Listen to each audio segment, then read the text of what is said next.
hibrid memungkinkan fungsi langsung informasi morfologi dan informasi fungsional. Sejak pengenalannya ke pengobatan klinis pada tahun 2001, PET telah menjadi modalitas pencitraan yang tumbuh paling cepat. CT correlation telah menyebabkan diagnosis pasti dengan PET dan penerimaan lebih dari pencitraan fungsional. Baru-baru ini terintegrasi pemindaan SPECT telah tersedia. Dengan SPECT, lesi yang divisualisasikan oleh pencitraan fungsional dikorelasikan dengan struktur anatomi. Tambahan dari informasi anatomi meningkatkan sensitivitas serta spesifitas temuan skintigraphy.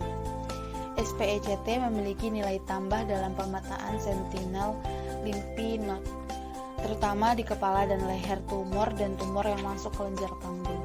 Selain peningkatan lokalisasi anatomi dari temuan skintigraphy, SPECT menawarkan kesempatan untuk menambahkan informasi diagnostik sebenarnya yang diperoleh dari pencitraan CT.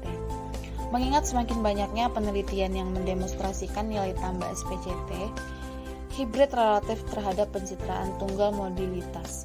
Tampak teknik yang menjanjikan ini akan memainkan peran penting dalam praktik klinis. Prinsip kerja dari alat ini yaitu membentuk citra transversal distribusi nuklida pemancar sinar X atau gamma dalam pasien. Citra proyeksi planar standar diperoleh dari putaran 180 derajat. Ini umumnya untuk SPCT untuk jantung dan 360 derajat untuk SPECT bukan jantung. Umumnya SPECT menggunakan satu atau lebih hit atau kepala sentilasi kamera yang bergerak mengelilingi pasien. Radiofarmaka dapat kita gunakan untuk mendiagnosis suatu penyakit. Salah satu penyakit yang dapat didiagnosanya ialah penyakit lesi tulang atau infeksi tulang seperti osteomyelitis yang menggunakan SPECT dengan 3 fase difosfonat yang berlabel 99 metastate teknisium ataupun dengan 99 metastate teknisium yang berlabel ciprofloxacin. 99 metastate teknisium sendiri diharapkan dapat mendiagnosa infeksi dari osteomyelitis secara spesifik melalui akumulasi radiotracer pada bakteri. Pada diagnosis osteomyelitis digunakan 99 metastate teknisium yang berlabel ciprofloxacin, di mana ciprofloxacin tersebut merupakan label antibiotik dengan target kerjanya berupa sel bakteri penyebab osteomyelitis tersebut.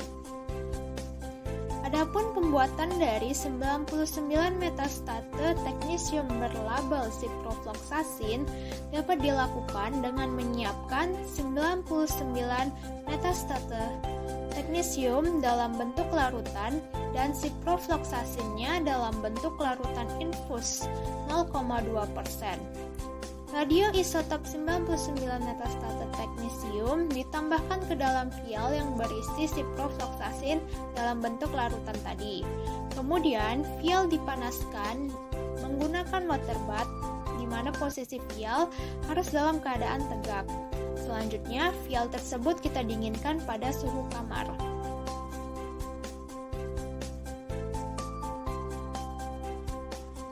Metode penyiapan SPECT. Teknik pencitraan hibrid memungkinkan fusi langsung informasi morfologi dan informasi fungsional. Sejak pengenalannya ke pengobatan klinis, SPECT telah menjadi modalitas pencitraan yang sangat spesifik dan berkembang paling cepat, dan telah menghasilkan diagnosis pasti dengan PET dan penerimaan lebih dari pencitraan fungsional. Baru-baru ini terintegrasi pemindaan SPECT telah tersedia. Dengan SPECT, lesi yang divisualisasikan oleh pencitraan fungsional dapat dikorelasikan dengan struktur anatomi, dan informasi anatomi meningkatkan sensitivitas serta spesifitas temuan skintigraphy. SPECT memiliki nilai tambah dalam pemetaan terutama di kepala, leher, tumor, dan yang masuk ke dalam kelenjar panggul. Kemudian, selain peningkatan lokalisasi anatomi dari temuan skintigraphy, SPCT menawarkan kesempatan untuk menambah informasi diagnostik sebelumnya yang diperoleh dari pencitraan CT. Mengingat semakin banyaknya penelitian yang mendemonstrasikan nilai tambah SPCT relatif terhadap pencitraan tunggal modalitas, tampaknya teknik yang menjadikan ini akan memainkan peran yang sangat penting dalam diagnosa penyakit. Dalam penelitian ini, SPCT berhasil dalam mendiagnosa kanker seperti kanker neuroendokrin, kanker tiroid, dan penyakit rangka ganas dan adenoma paratiroid. Dan terbukti semakin berkembang khususnya dalam aplikasi onkologi. Keunggulan SPECT atas scintigraphy planar atau SPECT telah dibuktikan dengan jelas untuk pencitraan jinak dan penyakit rangka ganas, dan hasilnya adalah normal, sehingga SPECT dalam pencitraan jantung dan neurologis.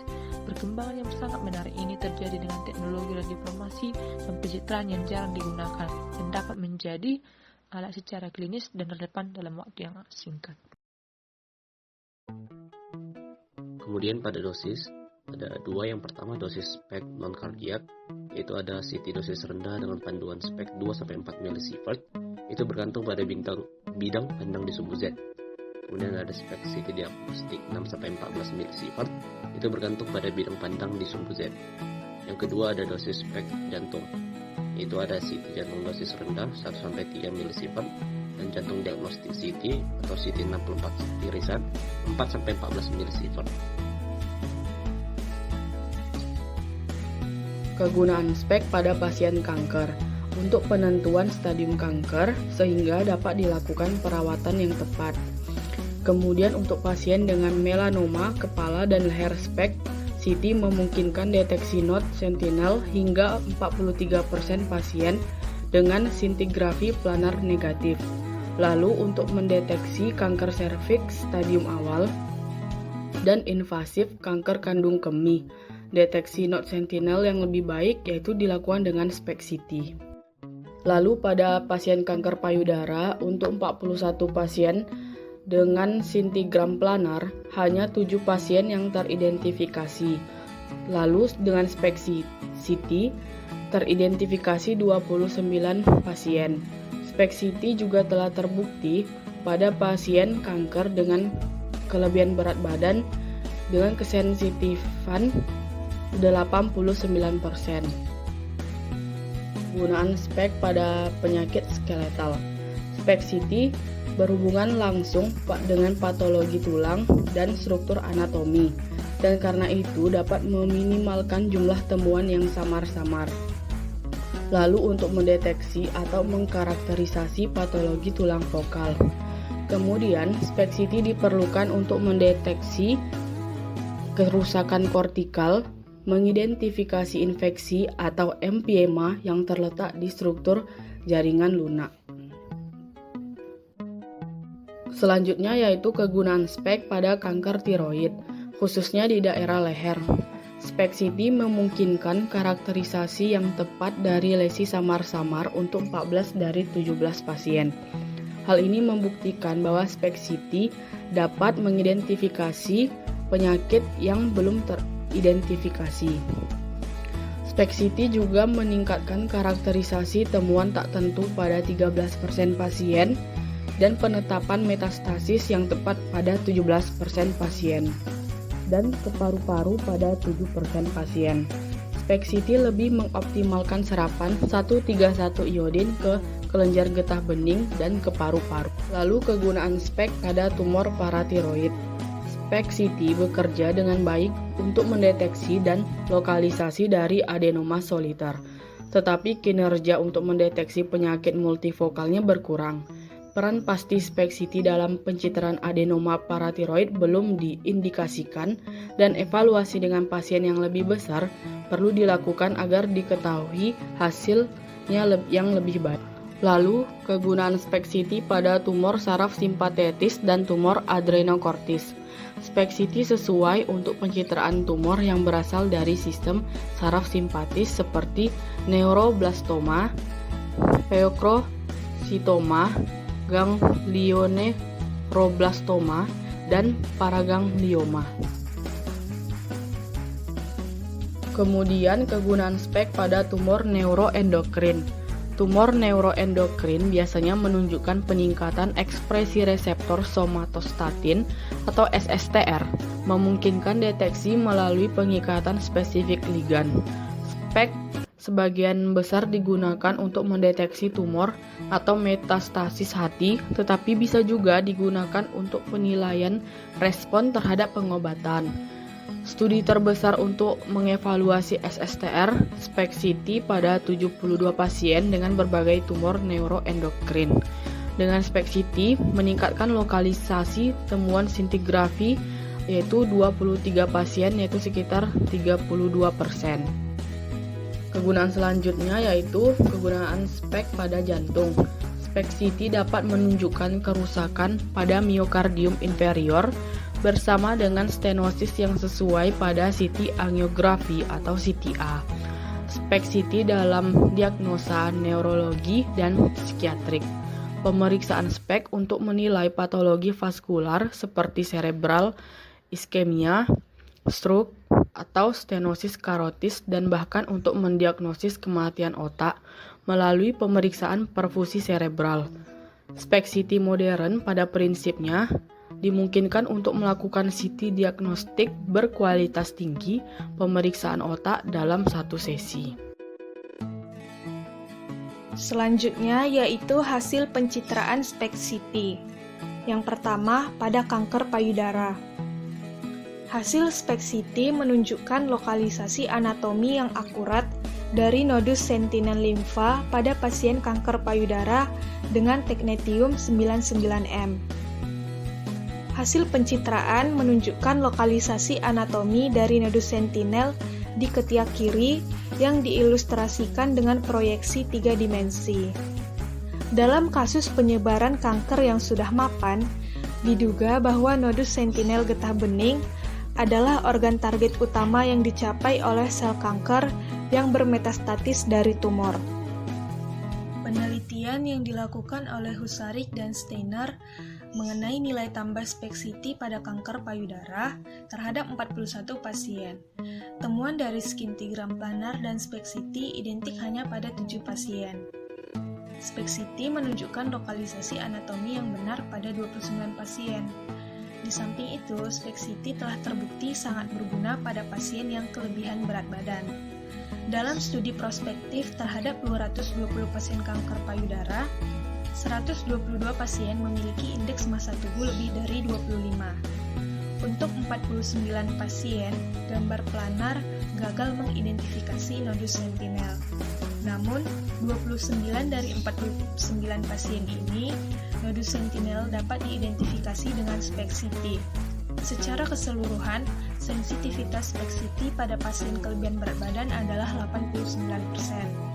Namun, literatur saat ini tidak menunjukkan peran utama spek CT dalam mengidentifikasi nodus sentinel limfa pada kanker payudara.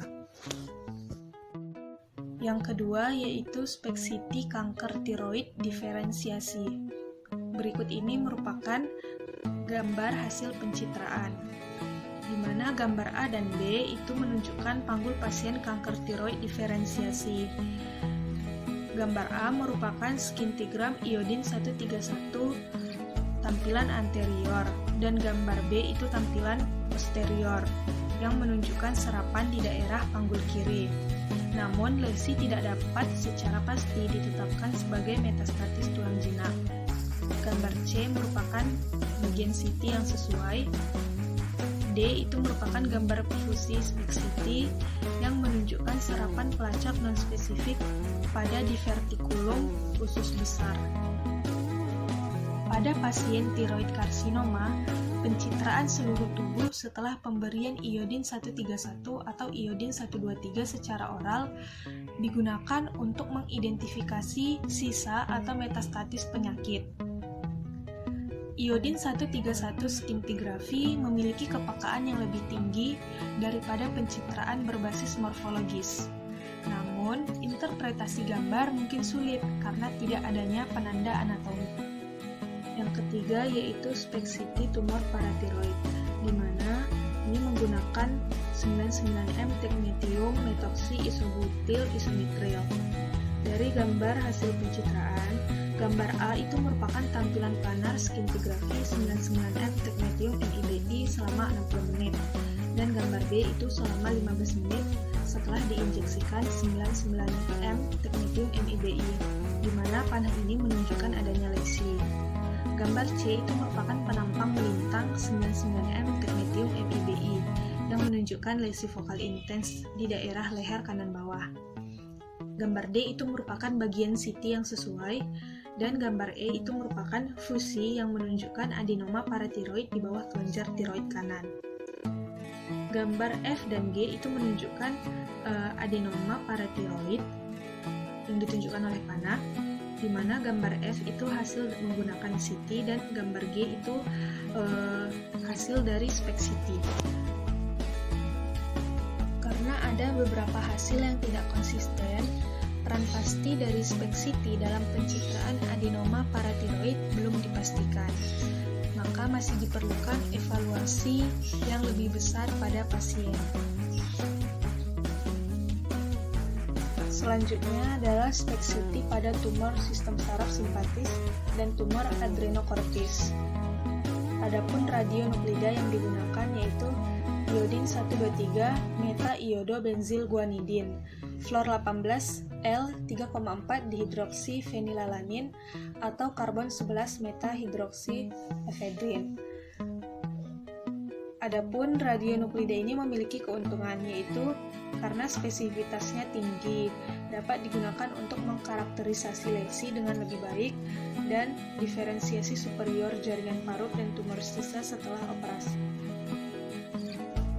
Dari evaluasi yang dilakukan oleh Francius terhadap penggunaan klinis iodin 123 MIBG spek CT pada 19 pasien dengan berbagai tumor pada sistem saraf simpatis, didapatkan hasil yaitu bahwa iodin 123 MIBG spek CT memiliki sensitivitas yang serupa dengan yang dicapai oleh PET-CT.